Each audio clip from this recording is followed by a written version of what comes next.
La Côte d'Ivoire va mal, le fauteuil de Premier ministre serait envoûté? Pour l'heure, c'est ce que beaucoup croient. La raison de cette croyance est la mort successive et inattendue de deux premiers ministres ivoiriens, notamment Amadou Gon Coulibaly et Ahmed Bakayoko. Leurs décès sont survenus en moins d'un an.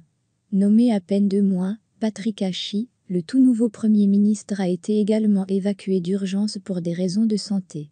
Qui a envoûté le fauteuil de Premier ministre de la Troisième République de Côte d'Ivoire? C'est la question que se posent beaucoup d'Ivoiriens. Ces derniers veulent comprendre ce qui se passe au sommet de l'État. Pourquoi des morts en cascade? Le 8 juillet 2020, le dauphin d'Alassane Ouattara pour la présidentielle est décédé par un arrêt cardiaque alors qu'il est revenu de soins et prenait part à un conseil des ministres.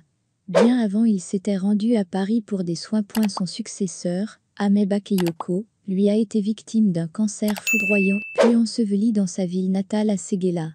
Juste 2 mois après l'inhumation du Golden Boy, son remplaçant Patrick Achi est lui aussi malade et sa santé est dégradante, alors qu'on le savait bien portant avant qu'il prenne le fauteuil de chef de gouvernement.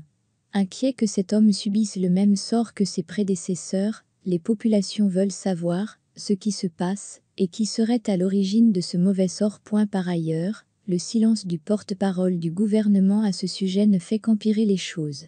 Les populations sont obligées de se conformer aux dires du célèbre activiste sans visage, Chris Yapi.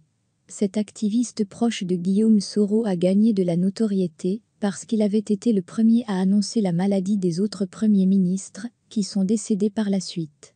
C'est également lui qui a annoncé l'évacuation de Patrick Achi vers Paris pour des soins de santé.